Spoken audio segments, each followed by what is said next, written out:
नमस्कार दोस्तों, आप सभी का हमारे चैनल एसटी स्टडी में स्वागत है।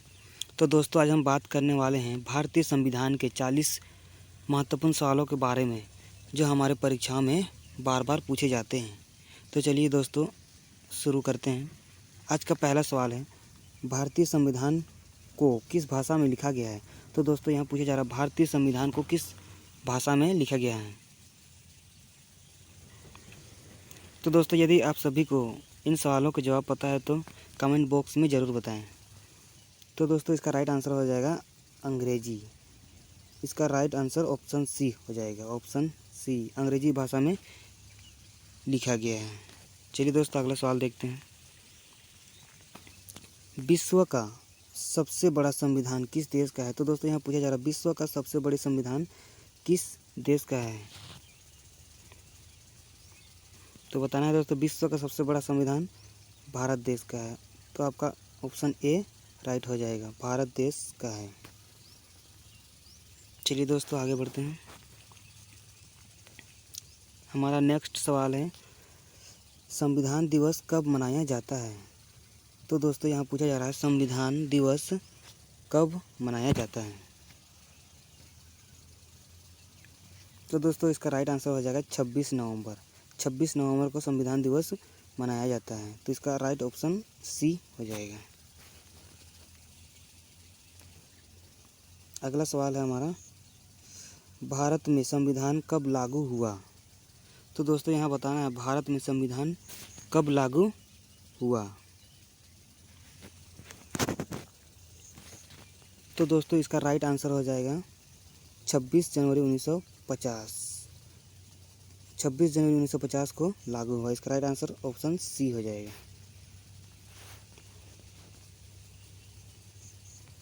हमारा अगला सवाल है, किसकी अध्यक्षता में संविधान को हिंदी भाषा में अनुवाद किया गया था। तो दोस्तों, यहाँ पूछा जा रहा है किसकी अध्यक्षता में संविधान को हिंदी भाषा में अनुवाद किया गया था। तो दोस्तों, इसका राइट आंसर हो जाएगा डॉक्टर राजेंद्र प्रसाद। डॉक्टर राजेंद्र प्रसाद की अध्यक्षता में संविधान को हिंदी भाषा में अनुवाद किया गया था। आपका ऑप्शन ए राइट हो जाएगा।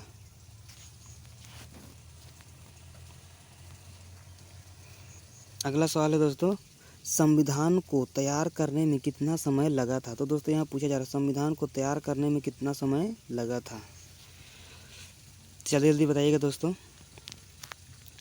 तो दोस्तों, इसका राइट आंसर हो जाएगा 2 वर्ष 11 महीना 18 दिन। तो दोस्तों, संविधान तैयार होने में कितना समय लगा था। 2 वर्ष 11 महीना 18 दिन। इसका राइट आंसर ऑप्शन सी हो जाएगा। ऑप्शन सी राइट आंसर हो जाएगा।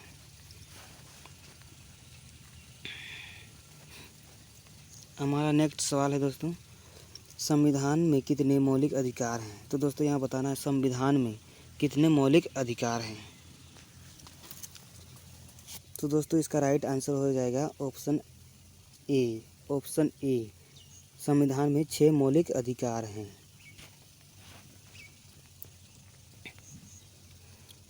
अगला सवाल है, संविधान सभा के अध्यक्ष कौन हैं। तो दोस्तों, यहाँ बताना है संविधान सभा के अध्यक्ष कौन थे। जल्दी जल्दी बताइएगा दोस्तों। तो इसका राइट आंसर हो जाएगा डॉक्टर राजेंद्र प्रसाद। डॉक्टर राजेंद्र प्रसाद। इसका राइट आंसर ऑप्शन ए हो जाएगा। चलिए दोस्तों, आगे बढ़ते हैं। नेक्स्ट सवाल है, संविधान सभा की पहली बैठक कब हुई थी। तो दोस्तों, हमें बताना संविधान सभा की पहली बैठक कब हुई थी। आंसर हो जाएगा 9 दिसंबर 1946 को। ऑप्शन बी इसका राइट आंसर हो जाएगा, 9 दिसंबर 1946 को। तो दोस्तों, हमारा अगला सवाल है, संविधान सभा का गठन कब हुआ था। तो दोस्तों, यहाँ पूछा जा रहा है संविधान सभा का गठन कब हुआ था। तो दोस्तों, बताना है संविधान सभा का गठन कब हुआ था। तो इसका राइट आंसर हो जाएगा 6 दिसंबर 1946 को। तो दोस्तों, इसका ऑप्शन ए राइट हो जाएगा, 6 दिसंबर 1946 को। हमारा अगला सवाल है दोस्तों, संविधान के जनक कौन है। तो दोस्तों, यहाँ बताना संविधान के जनक कौन है।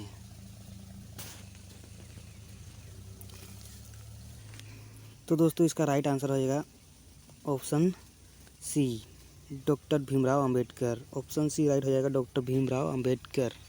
चलिए दोस्तों आगे बढ़ते हैं। संविधान पर हस्ताक्षर करने वाले पहले व्यक्ति कौन थे? तो दोस्तों यहाँ बताना संविधान पर हस्ताक्षर करने वाले पहले व्यक्ति कौन थे? तो दोस्तों यदि आपने हमारे चैनल को सब्सक्राइब नहीं किए हैं तो सब्सक्राइब और बेल आइकन को दबा दें। तो दोस्तों इसका राइट आंसर हो जाएगा जवाहरलाल नेहरू। आपका ऑप्शन ए राइट हो जाएगा, जवाहरलाल नेहरू।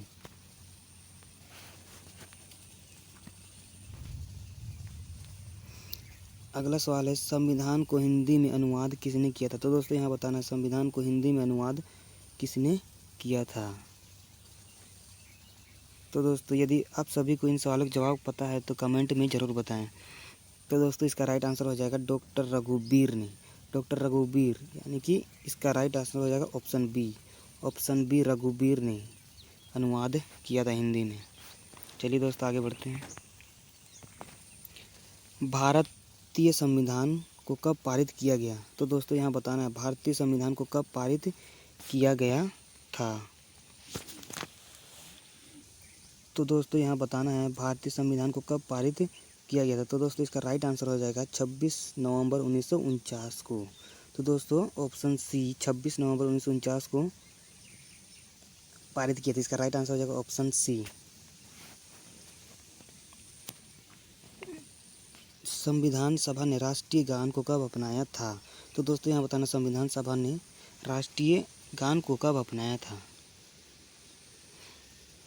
तो दोस्तों इसका राइट आंसर हो जाएगा 24 जनवरी 1950 को। 24 जनवरी 1950 को आपका ऑप्शन बी राइट हो जाएगा। 24 जनवरी 1950 को राष्ट्रीय गान को संविधान ने अपनाया था।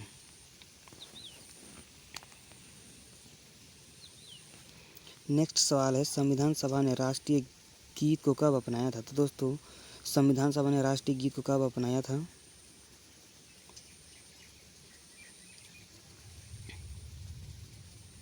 तो दोस्तों इसका राइट आंसर हो जाएगा ऑप्शन सी 26 जनवरी 1950। 26 जनवरी 1950 को राष्ट्रीय गीत को अपनाया था। ऑप्शन सी राइट हो जाएगा। चलिए दोस्तों आगे बढ़ते हैं। संविधान के पिता किसे कहा जाता है? तो दोस्तों बताना संविधान के पिता किसे कहा जाता है? तो दोस्तों इसका राइट आंसर हो जाएगा डॉक्टर भीमराव अंबेडकर। आपका ऑप्शन सी राइट हो जाएगा, डॉक्टर भीमराव अंबेडकर। तो दोस्तों अगला सवाल है किस भाग को संविधान का आत्मा कहा जाता है? तो दोस्तों बताना है किस भाग को संविधान का आत्मा कहा जाता है? तो दोस्तों इसका राइट आंसर हो जाएगा प्रस्तावना। प्रस्तावना को संविधान का आत्मा कहा जाता है। आपका ऑप्शन बी राइट हो जाएगा। चलिए दोस्तों आगे बढ़ते हैं। भारतीय संविधान के अनुसार देश का प्राथमिक नागरिक कौन होता है? तो दोस्तों भारतीय संविधान के अनुसार देश का प्रथम नागरिक कौन होता है? तो दोस्तों यहाँ पूछा जा रहा है भारतीय संविधान के अनुसार देश का प्रथम नागरिक कौन होता है? चलिए दोस्तों जल्दी जल्दी कमेंट में बताएं। तो इसका राइट आंसर हो जाएगा राष्ट्रपति। तो दोस्तों आपका ऑप्शन ए राइट हो जाएगा, राष्ट्रपति।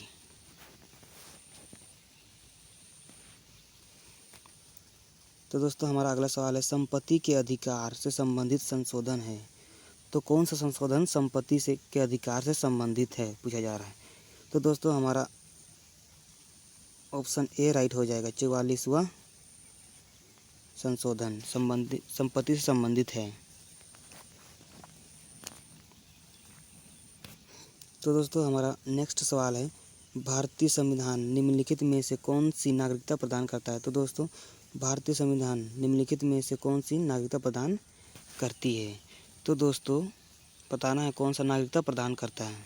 तो इसका राइट आंसर हो जाएगा एकल नागरिकता। ऑप्शन ए आपका राइट आंसर हो जाएगा एकल नागरिकता।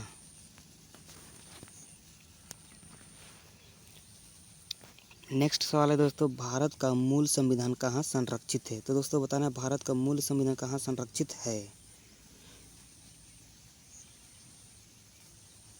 तो दोस्तों इसका राइट आंसर आ जाएगा संसद भवन में। आपका बी ऑप्शन राइट हो जाएगा दोस्तों, संसद भवन में संरक्षित है। हमारा अगला सवाल है, संविधान के किस भाग में नीति निर्देशक तत्वों का उल्लेख किया गया है? तो दोस्तों यहाँ बताना है संविधान के किस भाग में नीति निर्देशक तत्वों का उल्लेख किया गया है। दोस्तों इसका राइट आंसर हो जाएगा ऑप्शन बी, चतुर्थ भाग में। चतुर्थ भाग में नीति निर्देशक तत्वों का उल्लेख किया गया है।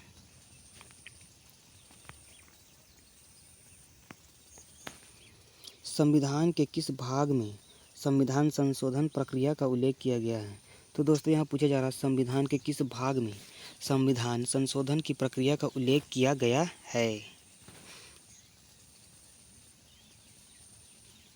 तो दोस्तों इसका राइट आंसर हो जाएगा ऑप्शन सी।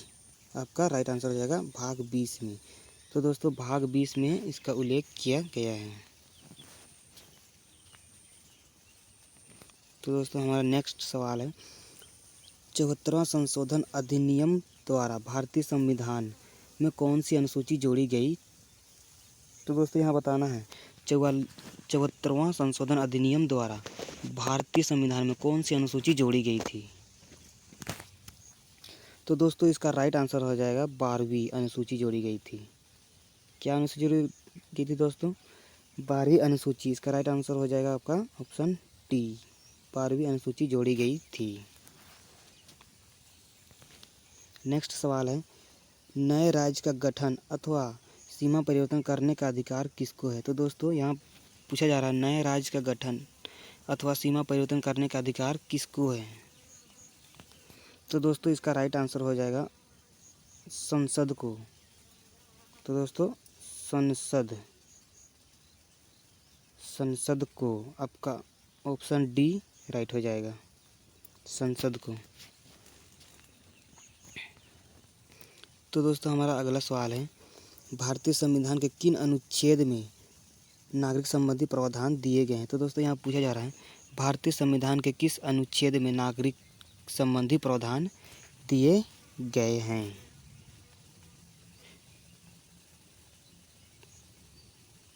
तो दोस्तों इसका राइट आंसर हो जाएगा ऑप्शन बी, अनुच्छेद 5 से 11। तो दोस्तों इसका राइट आंसर हो जाएगा अनुच्छेद 5 से 11।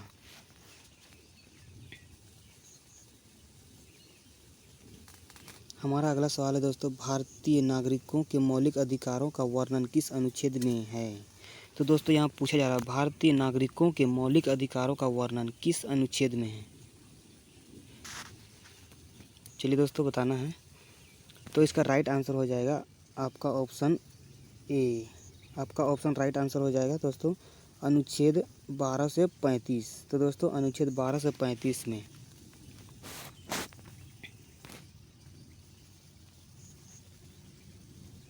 तो दोस्तों हमारा नेक्स्ट सवाल है, राज्य के नीति निर्देशक तत्वों का उल्लेख भारतीय संविधान किस भाग में है? तो दोस्तों यहाँ पूछा जा रहा है राज्य के नीति निर्देशक तत्वों का उल्लेख भारतीय संविधान के किस भाग में है?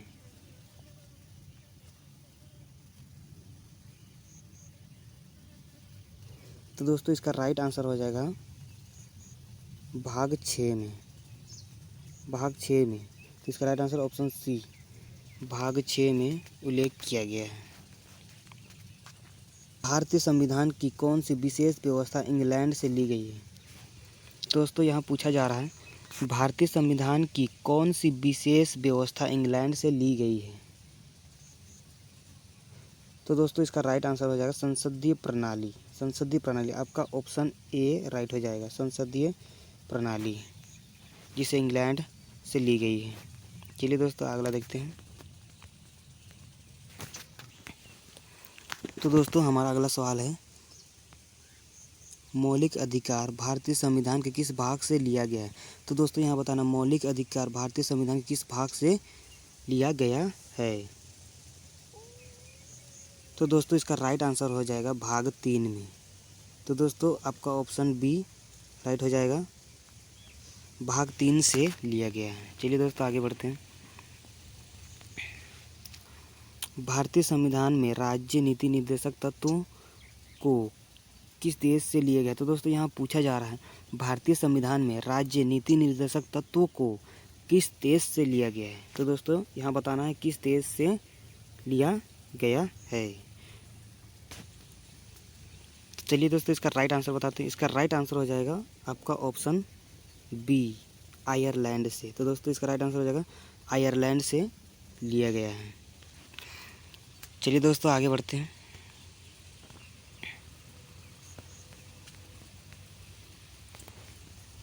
नेक्स्ट सवाल है संसद का लोकप्रिय सदन होता है।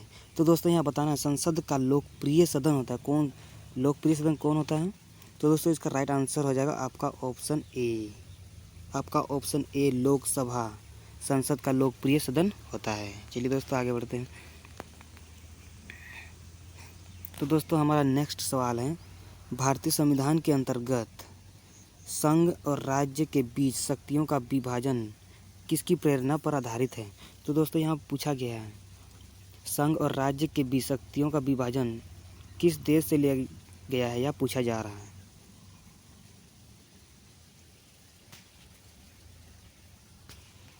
का ऑप्शन बी कनाडा से लिया गया है। तो दोस्तों इसे कहाँ से लिया गया है, कनाडा से। तो दोस्तों यह बहुत ही मोस्ट इम्पोर्टेंट सवाल है। चलिए दोस्तों आगे बढ़ते हैं।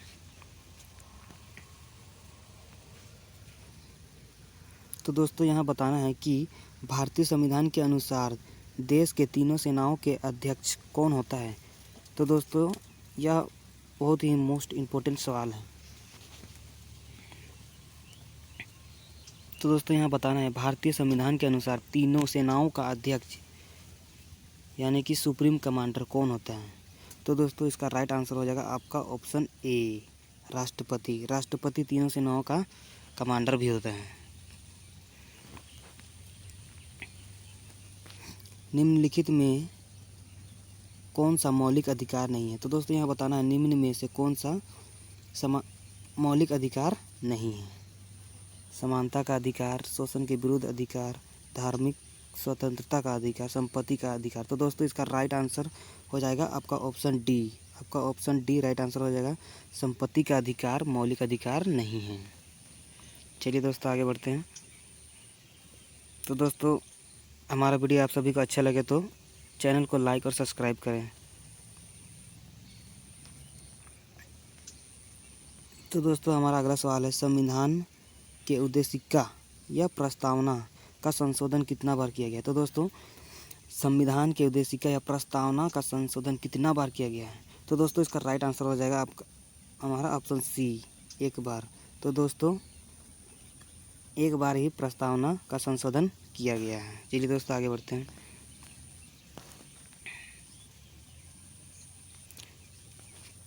भारतीय संविधान लागू करते समय इसमें कितनी अनुच्छेद भाग और अनुसूचियां थी। तो दोस्तों यहाँ पूछा जा रहा है भारतीय संविधान लागू करते समय कितनी अनुच्छेद और भाग और अनुसूचियां थी। तो दोस्तों इसका राइट आंसर हो जाएगा आपका ऑप्शन ए।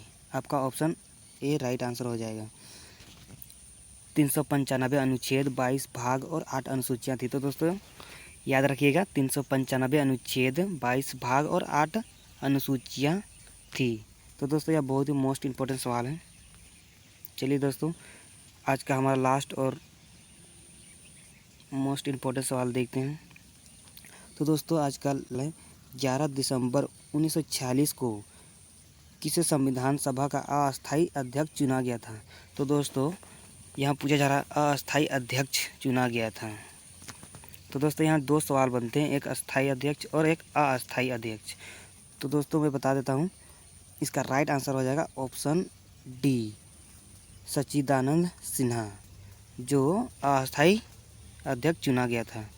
और दोस्तों जो अस्थायी अध्यक्ष चुना गया था वह है डॉक्टर राजेंद्र प्रसाद। डॉक्टर राजेंद्र प्रसाद अस्थायी अध्यक्ष चुने गए थे। इसका राइट आंसर हो जाएगा ऑप्शन डी अस्थायी अध्यक्ष सच्चिदानंद सिन्हा। तो दोस्तों आज का वीडियो यहीं समाप्त करते हैं।